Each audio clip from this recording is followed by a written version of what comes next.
everyone at Wise Women Weekday. I'm really excited because I'm here with Orla and we are going to talk about menstrual cycle awareness and body image, which is great. So welcome. Thank you. And we're going to start by having a nice cacao, because you can't beat a nice cacao when you're outside on Imbolc. So this is actually Imbolc today, which is very exciting. So Imbolc is that time of awakening in the earth. And I don't know about you, but I can really feel it. Really feel it, yeah. Yeah. It's amazing. The birds are singing, the sun is out. Everything's creeping up from under the ground. Exactly, Yeah. Everything's creeping up. There is that feeling of awakening within our bodies, which I think is so exciting. So I want to talk a little bit about menstrual cycles. And when did you start to become aware of it, as in not just it's my period and I bleed every month? It was during lockdown, actually. I came across the book Wild Power, and I read that, and there's not far into the book, everything just made sense. Everything just clicked, and I was like, wow, this is why I experience things the way I do. And it's totally changed my life. It's totally changed my marriage, my family's life, and it's one of those things that you learn about it and you just want every person who bleeds to know about it, because it just explains so much about why we experience things the way we do, and that superpower that we have got, this superpower that's just so natural within us. So what was your biggest takeaway from reading that? What was the thing, the one thing? I know there's probably loads of them, but what was the one thing that you went, oh? I think it was learning about the autumn phase of the menstrual cycle awareness. Okay, so do you want to describe what that is for people who maybe don't know? Yeah, so basically the menstrual cycle has 4 seasons within it. And really, I mean, obviously all people experience it differently, but each season is sort of in line with the natural seasons. So when you have your bleed, it's your winter, you withdraw, you want to be quieter, you go within, it's that time for deep reflection. And then your spring and your summer and around ovulation, it's when you're out there in the world and you feel sexy and you feel energetic and you feel social. And then that autumn time is sort of almost like preparing for that winter. So for me, it's also a time when your inner critic comes out, and it's for a lot of people, it's a real time of vulnerability. And I remember in my 20s, in the lead up to my bleed, I would just be so full of anger and so full of self-doubt and self-criticism. I didn't know what was going on, and I would just be some cycles would be in tears, and my partner would be like, what's going on, sort of thing. And I didn't understand it either, and I thought there was something wrong with me, but there's not. And I think learning that actually this is natural, and that beneath all of that there's some real gifts that can help you enhance whatever's going on. And it's taken a while for me to become friends with my autumn, but it's been a real journey of learning to becoming an ally with my inner critic and not push that rage away like we've all been taught to do. Not push it away, to listen to it, because it has got a message, right? It is there for a reason. But I just used to get so angry, and then I'd feel guilty, and then I'd go into all that spiral sort of thing. But to actually be like, okay, I'm going to listen to you, like listen to your inner critic. And there was I listened to a talk with the writers of Wild Power, and they said this thing that really stood out for me about how your inner critic can't comment on who you are. It can comment on what you do, but not who you are. And I think that's the difference. And sort of when you get that inner critic voice, it's like, okay, what are you trying to say? And sometimes you need to tell her to do one, and other times you're like, okay, you've got a point, sort of thing. But it's just bringing that self-compassion to yourself. It's like, actually, this is completely normal, and there's some real gifts behind these feelings that we're feeling. And in terms of your marriage as well, like, it really transformed my marriage with my husband, because it would come like, it's literally the transition between my summer and my autumn is like, bam, it's here. One day I'll be all flirty and jokey, and the next day I'll be like, get away from me, sort of thing. You know what's going on? But now it's that understanding that he knows where I'm at in my cycle without me even telling him. And it's just that shift in energy between us, to know that, okay, like, this is the time. Give you a bit of space. Give me a bit of space. Like, be a bit gentler with me, sort of thing. And that's brilliant that he's got that awareness. I guess for a lot of people that time would be referred to as like PMS, you know, in your kind of standard talk, and I know from my experience, I used to get really angry when someone says, oh, is it your hormones or is it that time of the month? And just deflected my feelings off onto, oh, it's that time of the month. I can just kind of ignore you because it's that. And I think that kind of, for a lot of people, I know a lot of people struggle with that devalidation. It's like, these aren't your feelings, it's just hormonal. Yeah.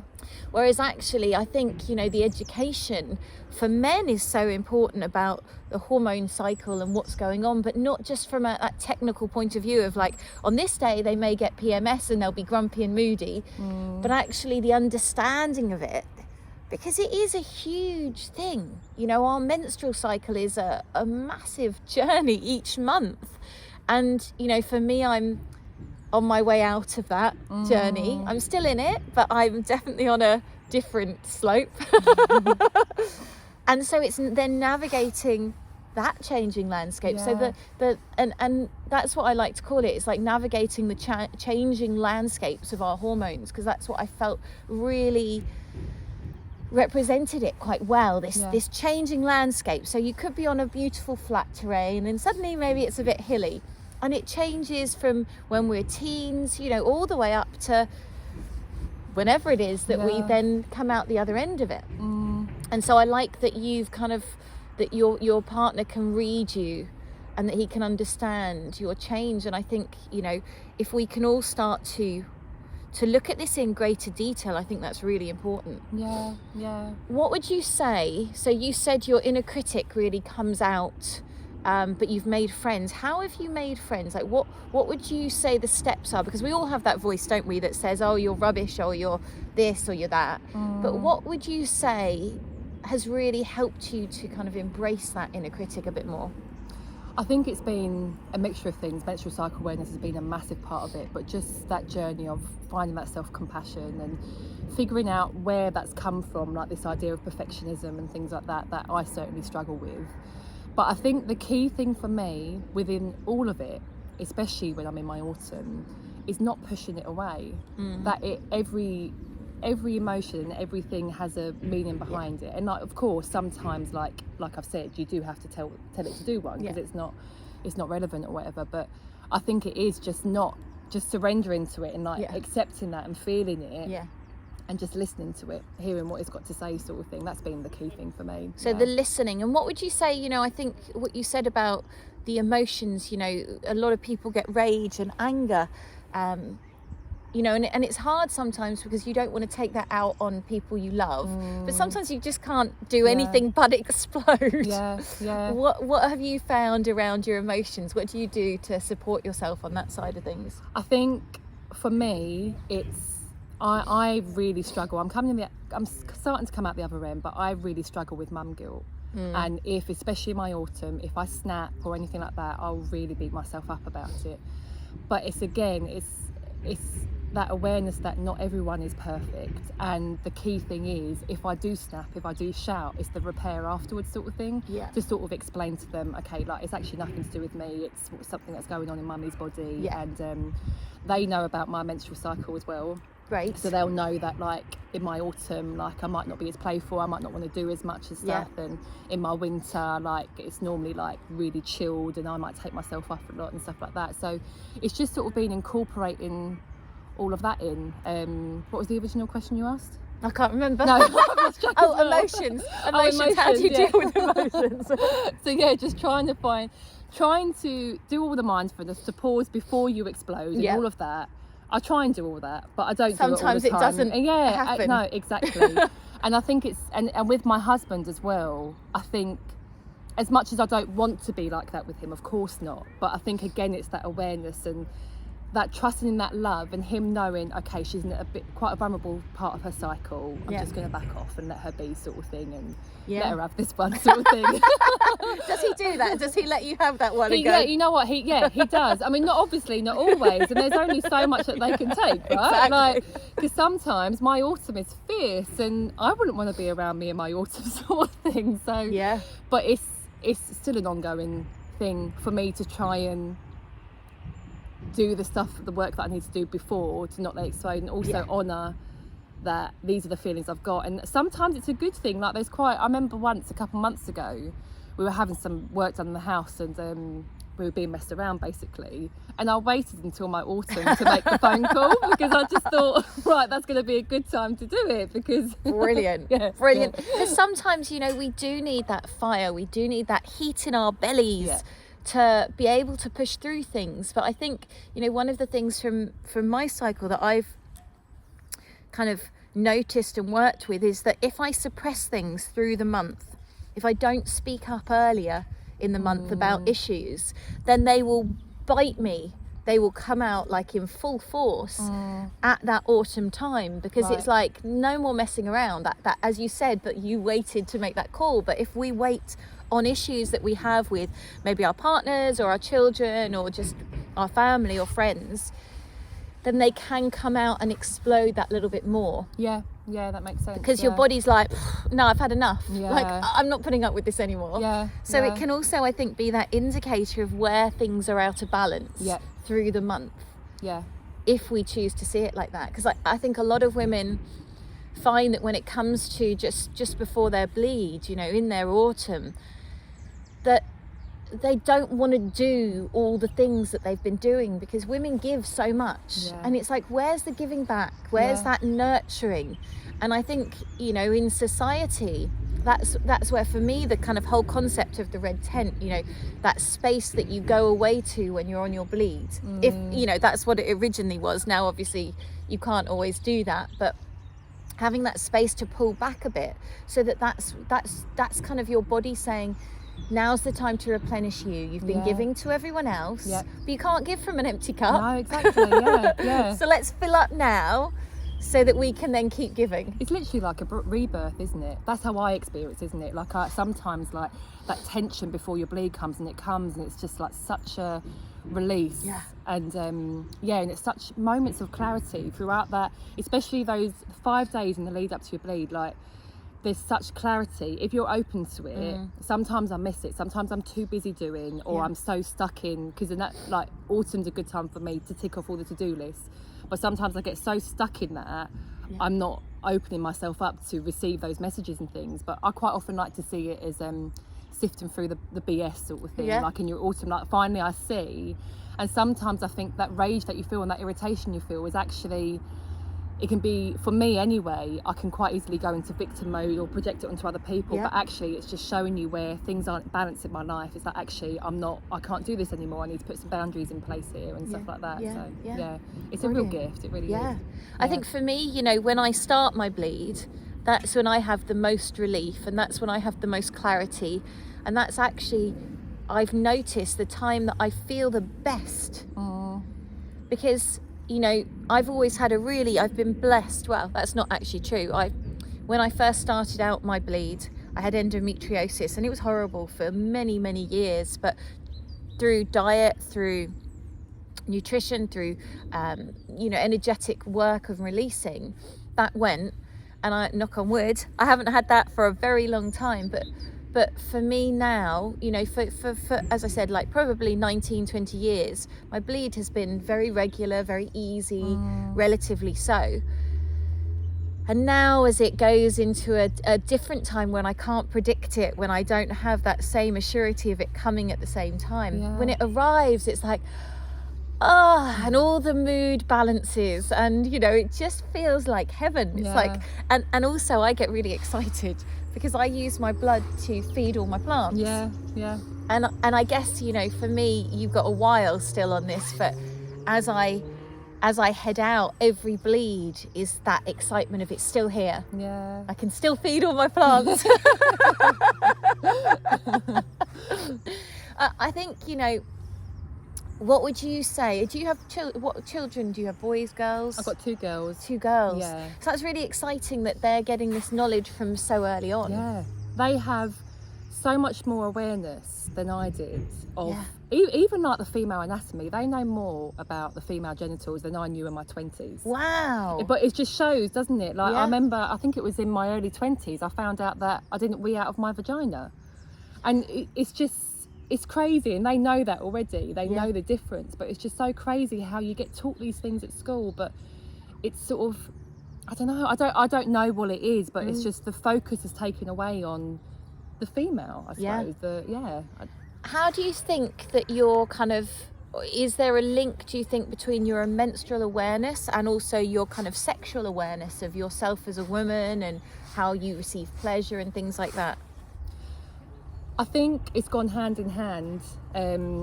So I started becoming aware of menstrual cycle awareness, and then a couple of years later I moved to Suffolk, and I think just being around women who are just raw and authentic and just turn up however they are that day, it's just inspired me so much, and it's woken up so much in me.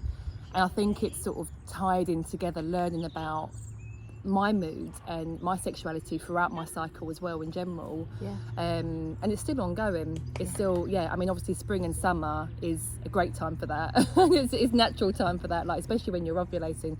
I saw an advert for this perfume you can now get, as a pheromone perfume. Okay. That women can spray on themselves to let off like a pheromone. I was like, but we have that We don't, naturally. We don't need a perfume for that. You could smell it, like me and my husband could smell it on each other, sort of thing. Like, we don't need a perfume for that. It's just crazy. But just sort of learning about how throughout my whole cycle it's different. Do you know what I mean? Like, when sort of being intimate more in your autumn and your winter, it can be beautiful, but it can be really vulnerable as well, and it just has to be a totally different feel to the whole thing. And more of like a spiritual, deeper connection. That's so true. I think, you know, if we can have those dialogues, because I think so often, you know, especially if you're in a relationship, sex becomes standard so often for so many people. It's the same all the time throughout the month, and it doesn't alter that much. And I think that's where women feel unfulfilled and struggle. You know, as you know, I run a lot of sacred sexuality courses and work with women. And so often women don't understand these differences, that they need different things at different times. And I think then they feel like they're a failure because they're not climaxing, or they're not enjoying it, and they're not wanting that, because that's actually not where they're at. And that it's okay to have different needs at different times. Exactly. Because I think, for me anyway, so much of my experiences in growing up has been all about pleasure for the man. And it's okay that at sometimes you have those different needs, and it's more about you, or it's more about, actually I just need that more deeper connection rather than just wham bam thank you, man.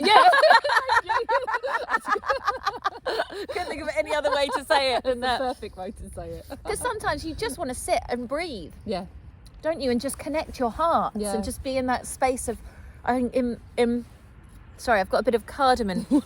I made this really lovely cacao drink, and it's got cardamom in, and I blended it up, and there's still some cardamom bits, so that's why I was suddenly pulling out. Excuse me for that. You know, for me as well, it's like looking at the tools, like cacao has been a great help with my menstrual cycle, and if I'm feeling that lowness, it's like bringing in that love. You know, cacao to me is like a big hug. And it's having that, you know, that creamy luxuriousness in a vegan, animal-friendly way that can really support my mood and uplift me.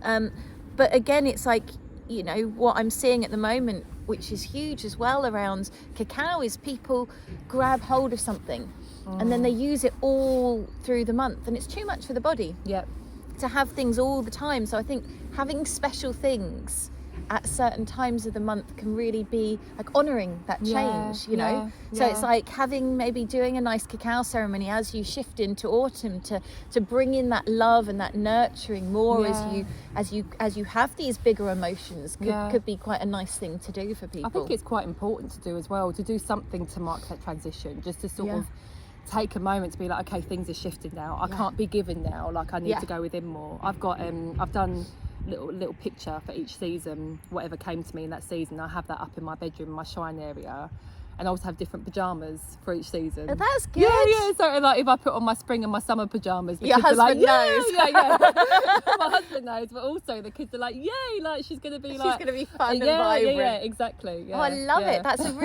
a really cool way to indicate. I used to have a bracelet that you could move around that had different colour beads, so that you could be on the kind of bead, or you could have it hanging up and you moved it round so that everyone in the house could see, you know, what days you were on. But what I kind of felt with that is I stopped using it because as my cycle changed, that no longer represented. It's like I didn't have 1 or 2 black days. Yeah. The black days weren't when they were meant to be, according to this bracelet. Yeah. So I think, you know, doing a drawing and being able to put that up somewhere that people can see would be quite good, so that you can, it's not like it's something fixed, that it's like, you know, because what I noticed for me was like, I think charting our cycles is so important. Yeah. Because then you can start to see, for ages it was like day 20 I would feel really dark, and I didn't know that it was day 20 that was happening until I was charting. And then it was like, oh, it's day 20, I always want to kill my husband on day 20. It's actually got nothing to do with him.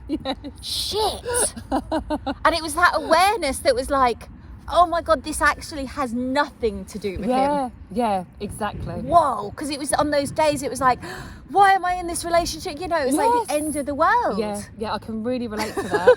when like in my autumn, sometimes like if I start having doubts or whatever, but like you say, it just takes you out of that, doesn't it? It takes you out of that like bubble of self-doubt and whatever, and it brings you above it, and you're like, oh, I see now. I actually put my day is day 18. Okay. So I put that in the calendar now, and I put the day that I bleed on in the calendar, so that everyone's aware, and I can also tailor my plans around that. Yes. So when I see that, okay, my bleed is due then, okay, I'm not going to plan a trip to a big museum or whatever, or like around loads of people in London or whatever. So it's a real gift. It really is a real gift. And I think my parents are looking after the kids, and I was talking to them before I left, and my dad was asking about like, is this scientific? Like, how do you know this works, sort of thing? And I don't know the answer to that, but all I do know is that so many women, when they have this awareness, are like, yes, it makes sense. That, and it's just such a deep knowing inside you. I mean, you don't have to have, I know sometimes it can be nice to have that backup and that answers, especially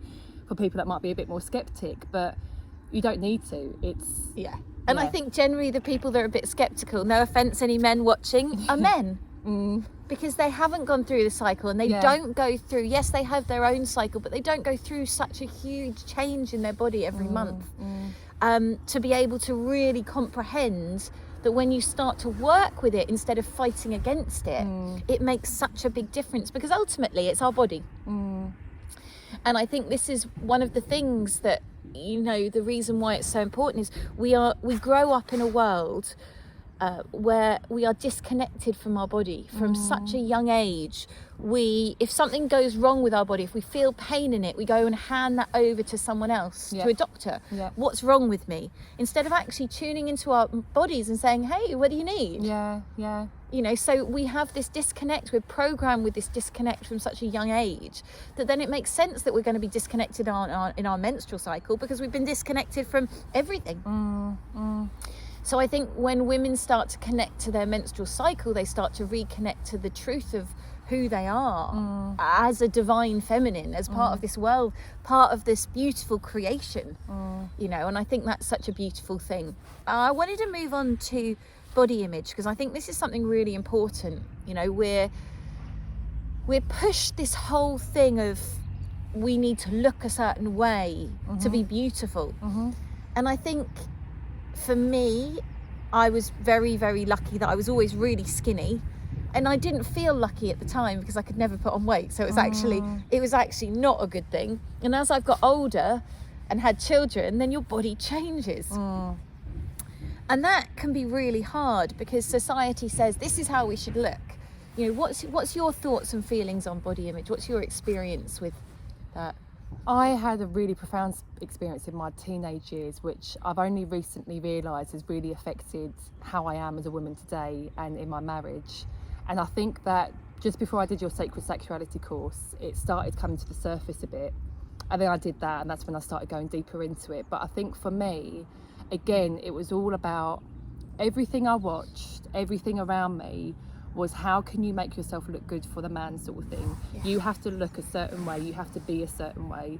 And I think in teenage years, my beauty and my worth was determined how many wolf whistles I got out of vans as they drove past me, how many times I got rope or my skirt got lifted up during the day.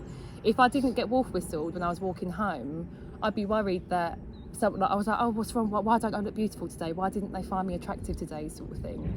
And it's really, on so many different levels, it's really affected, how I felt about my body. And now it's so funny because obviously, especially after having children, your body changes anyway, but especially after having children. But half the time, like especially with my husband, he finds me beautiful as hell just as I am. It's all these stories in our head that makes me think, oh God, no, like I can't show that bit, I can't show that bit, sort of thing.